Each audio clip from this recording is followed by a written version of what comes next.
चीन ने भारत की इलेक्ट्रिक वाहन ईवी और बैटरी उत्पादन से जुड़ी सब्सिडी योजनाओं के खिलाफ विश्व व्यापार संगठन डब्ल्यूटीओ में औपचारिक शिकायत दर्ज कराई है। चीनी वाणिज्य मंत्रालय ने बुधवार को एक बयान जारी कर भारत के इस कदम की आलोचना की और एक्शन लेने की चेतावनी दी है।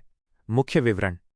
शिकायत का कारण, चीन ने आरोप लगाया है कि भारत की ये नीतियां, जैसे फेम 2 और उत्पादन लिंक्ड प्रोत्साहन योजना पीएलआई, घरेलू उद्योगों को अनुचित प्रतिस्पर्धात्मक लाभ देती हैं। डब्ल्यूटीओ नियमों का उल्लंघन। चीनी वाणिज्य मंत्रालय ने दावा किया कि भारत की ये सब्सिडी योजनाएं अंतर्राष्ट्रीय व्यापार के निष्पक्ष नियमों और राष्ट्रीय उपचार सिद्धांत नेशनल ट्रीटमेंट का उल्लंघन करती हैं। साथ ही ये आयात प्रतिस्थापन सब्सिडी हैं जो डब्ल्यूटीओ के नियमों द्वारा स्पष्ट रूप से निषिद्ध हैं। चीन के हितों को नुकसान। चीन का कहना है कि इन पॉलिसियों से उसके आर्थिक हितों को नुकसान पहुंच रहा है और चीनी ईवी तथा बैटरी निर्माताओं के लिए असमान प्रतिस्पर्धा का माहौल बन गया है। भारत का उद्देश्य। भारत सरकार की इन योजनाओं का मुख्य उद्देश्य देश में ईवी उत्पादन को बढ़ाना, आयात पर निर्भरता कम करना और स्वदेशी विनिर्माण को बढ़ावा देना है। चीन की चिंता। चीन वैश्विक इलेक्ट्रिक वाहन बिक्री में लगभग 2/3 हिस्सेदारी के साथ अग्रणी है। भारत की ये नीतियां चीनी कंपनियों को भारतीय बाजार से बाहर कर सकती हैं, जिससे वैश्विक प्रतिस्पर्धा प्रभावित होगी।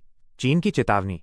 चीनी वाणिज्य मंत्रालय ने बयान में कहा है कि चीन अपने घरेलू उद्योगों के वैध अधिकारों और हितों की रक्षा के लिए सख्त और प्रभावी कदम उठाएगा। उसने भारत से अपनी गलत प्रथाओं को तुरंत सुधारने का आग्रह किया है। डब्ल्यूटीओ प्रक्रिया। चीन ने डब्ल्यूटीओ के विवाद निपटान प्रक्रिया के तहत भारत के साथ परामर्श कंसल्टेशंस का अनुरोध किया है। डब्ल्यूटीओ के नियमों के अनुसार भारत को 30 दिनों के भीतर चीन के साथ परामर्श शुरू करना होगा। यदि ये बातचीत संतोषजनक समाधान नहीं देती है तो चीन इस मामले में डब्ल्यूटीओ से एक पैनल स्थापित करने का अनुरोध कर सकता है। भारत की प्रतिक्रिया। भारत के वाणिज्य सचिव राजेश अग्रवाल ने कहा है कि मंत्रालय चीन द्वारा प्रस्तुत विस्तृत दस्तावेजों की समीक्षा करेगा। अन्य चिंताएं। चीन की ये शिकायत ऐसे समय में आई है जब भारत सरकार नेशनल क्रिटिकल मिनरल स्टॉकपाइल एनसीएमएस कार्यक्रम शुरू करने की तैयारी में है, जिससे ईवी बैटरियों में उपयोग होने वाले दुर्लभ खनिजों की उपलब्धता सुनिश्चित होगी। चीन को आशंका है कि ये कार्यक्रम भारत की ईवी इंडस्ट्री को और मजबूत करेगा। चीन ने भारत से अपनी डब्ल्यूटीओ प्रतिबद्धताओं का पालन करने और इन नीतियों की समीक्षा कर उन्हें डब्ल्यूटीओ नियमों के अनुरूप सुधारने की मांग की है। भारत ने भी कहा है कि वो चीन के दस्तावेजों की समीक्षा करेगा। महाराष्ट्र में स्थानीय निकाय चुनावों की सरगर्मी के बीच उप मुख्यमंत्री एकनाथ शिंदे ने मंगलवार को मुंबई पश्चिम उपनगर के बोरीवली, दहिसर और मागा ठाणे में विकास कार्यों के उद्घाटन और भूमि पूजन के बाद पूर्व मुख्यमंत्री उद्धव ठाकरे पर तीखा हमला बोला। शिंदे ने उद्धव ठाकरे का नाम लिए बिना तंज कसते हुए कहा, क्या उनकी तरह मैं भी घर में बैठ जाऊं? उन्होंने ये बयान उद्धव ठाकरे पर कटाक्ष करते हुए दिया, जो कोविड-19 महामारी के दौरान और बाद में घर से काम करने के लिए अक्सर विपक्षी दलों की आलोचना का निशाना बने थे। हमले का मुख्य कारण और विवरण। 1. विकास कार्यों पर आलोचना। शिंदे ने कहा कि वे जब भी कोई नया काम शुरू करते हैं या सड़क पर उतरकर काम करते हैं तो उद्धव ठाकरे गुट उद्धव सेना उनकी आलोचना करता है। शिंदे ने उदाहरण दिया कि जब वो झाड़ू लेकर साफ सफाई करने उतरे थे तब भी आलोचना हुई थी। अब जब वो सड़कों पर पानी मारने, सफाई के लिए उतरे हैं तब भी उनकी आलोचना हो रही है। 2. घर बैठने पर तंज। अपनी आलोचनाओं का जवाब देते हुए और अपने काम करने के तरीके को सही ठहराते हुए शिंदे ने उद्धव ठाकरे पर तंज कसा कि क्या वो भी उनकी तरह घर बैठ जाएं।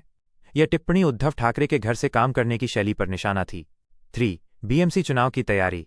शिंदे ने पार्टी नेताओं और कार्यकर्ताओं को बीएमसी बृहन्मुंबई नगर निगम के आगामी चुनावों की तैयारियों में जुटने का निर्देश दिया। उन्होंने कहा कि सभी को एकजुट होकर काम करना है और लोगों के घर घर जाना है। उन्होंने विश्वास जताया कि बीएमसी में उनका महापौर बनना तय है, जिसके बाद विकास कार्यों को और तेज गति मिलेगी। 4. मुंबई के विकास पर दावे। शिंदे ने मुख्यमंत्री बनने के बाद किए गए विकास कार्यों पर जोर दिया, जिसमें मुंबई की सड़कों को सीमेंट की सड़क बनाने का निर्णय, साफ सफाई और स्वास्थ्य सेवाओं पर काम शामिल है। उन्होंने दावा किया कि प्रधानमंत्री नरेंद्र मोदी द्वारा ब्रिटेन के प्रधानमंत्री से करार करने के लिए मुंबई का चयन करना और विदेशी प्रतिनिधिमंडल का ये कहना कि मुंबई बहुत बदल गई है, उनकी सरकार की उपलब्धि है। उन्होंने कोस्टल रोड, मेट्रो रेल और अटल सेतु जैसे बुनियादी ढांचा परियोजनाओं का उल्लेख किया और आरोप लगाया कि पिछली विरोधी दल उद्धव सरकार ने इन योजनाओं को रोक दिया था, लेकिन उनकी सरकार ने न सिर्फ काम शुरू किया बल्कि उसे गति भी दी। यह जुबानी जंग महाराष्ट्र में स्थानीय निकाय चुनावों, विशेषकर बीएमसी चुनाव के ऐलान से पहले दोनों धड़ों के बीच राजनीतिक माहौल को गरमाने का संकेत देती है। वीआईपी के साथ सीटों की डील, महागठबंधन में सीट बंटवारे की स्थिति और वाम दलों की घोषणाओं पर आधारित विस्तृत हिंदी खबर। वीआईपी को महागठबंधन में मिली 18 सीटें। राजद कांग्रेस कोटे से हुई डील। पटना। बिहार विधानसभा चुनाव के लिए राष्ट्रीय जनता दल आरजेडी के नेतृत्व वाले महागठबंधन में सीट बंटवारे को लेकर हलचल तेज है। सूत्रों के हवाले से बड़ी खबर आ रही है कि पूर्व मंत्री मुकेश सहनी की पार्टी विकासशील इंसान पार्टी वीआईपी के साथ सीटों की डील फाइनल हो गई है। बताया जा रहा है कि वीआईपी को बिहार चुनाव में 18 सीटें देने पर सहमति बन गई है। सीटों का बंटवारा। सूत्रों के अनुसार वीआईपी को मिली 18 सीटों में से कांग्रेस के कोटे से 8 और आरजेडी के कोटे से 10 सीटें दी गई हैं। ये भी जानकारी सामने आ रही है कि आरजेडी कुछ सीटों पर अपने उम्मीदवारों को वीआईपी के चुनाव चिन्ह सिंबल पर भी उतार सकती है। हालांकि इस डील को लेकर अभी तक महागठबंधन या इसमें शामिल किसी भी घटक दल की तरफ से कोई औपचारिक घोषणा नहीं की गई है। महागठबंधन के सहयोगी और सीट शेयरिंग की स्थिति।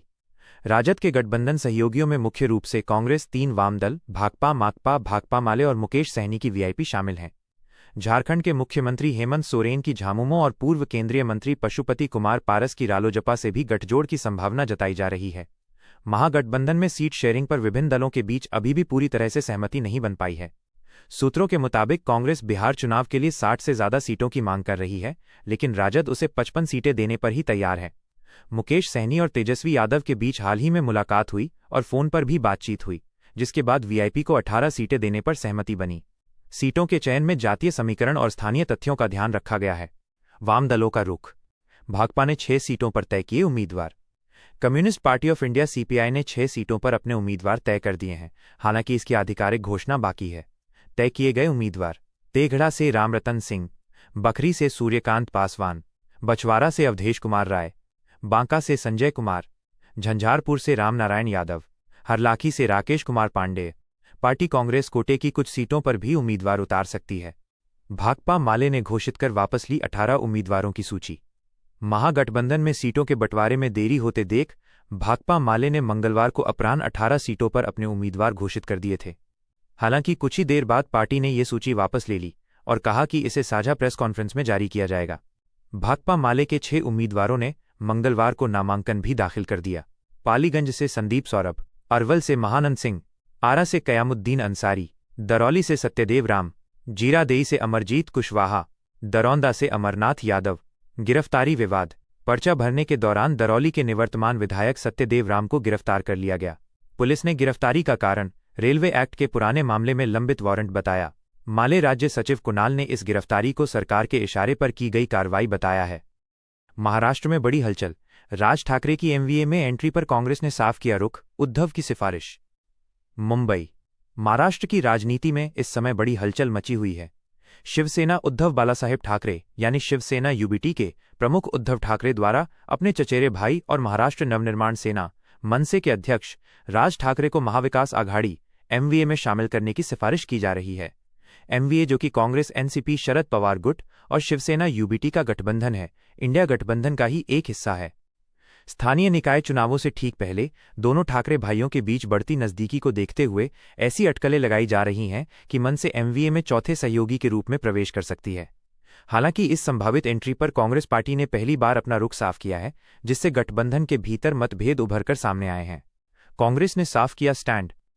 महाराष्ट्र कांग्रेस के प्रमुख हर्षवर्धन सपकाल ने मनसे की एमवीए में एंट्री को लेकर उठे विवाद पर अपनी प्रतिक्रिया दी है।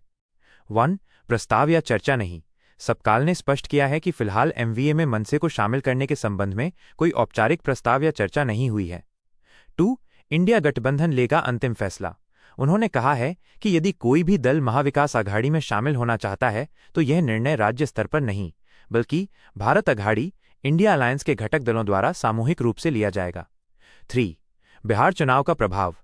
कांग्रेस पार्टी ने अपनी चिंता जाहिर करते हुए कहा है कि बिहार में आगामी चुनावों के बीच उत्तर भारतीयों के साथ कथित तौर पर मारपीट करने वाली मनसे को साथ लेकर वह कोई गलत संदेश नहीं देना चाहती, क्योंकि बिहार में चुनावी सरगर्मी जोरों पर है। कांग्रेस नहीं चाहती कि इस कदम का असर बिहार के 2 चरणों के चुनाव पर पड़े, जिनके नतीजे 14 नवंबर को आएंगे। 4. लोकतंत्र और संविधान की लड़ाई। दिल्ली कांग्रेस के प्रदेश अध्यक्ष सपकाल ने दोहराया कि कांग्रेस भाजपा की तानाशाही शासन के खिलाफ लोकतंत्र और संविधान की रक्षा के लिए लड़ रही है और भारत अघाड़ी का गठन इसी उद्देश्य के लिए देश भर के दलों की भागीदारी से हुआ है। 5. स्थानीय स्तर पर गठबंधन का अधिकार। उन्होंने ये भी स्पष्ट किया कि महाराष्ट्र में स्थानीय निकाय चुनावों के लिए गठबंधन का निर्णय लेने का अधिकार स्थानीय स्तर पर घटक दलों को दिया गया है, लेकिन बड़े गठबंधन या सीटों के तालमेल पर निर्णय राज्य स्तर पर नहीं लिया जाएगा। शिवसेना यूबीटी कर रही जोर। दूसरी ओर उद्धव ठाकरे के नेतृत्व वाली शिवसेना यूबीटी मनसे प्रमुख राज ठाकरे की एमवीए में एंट्री के लिए जोर लगा रही है।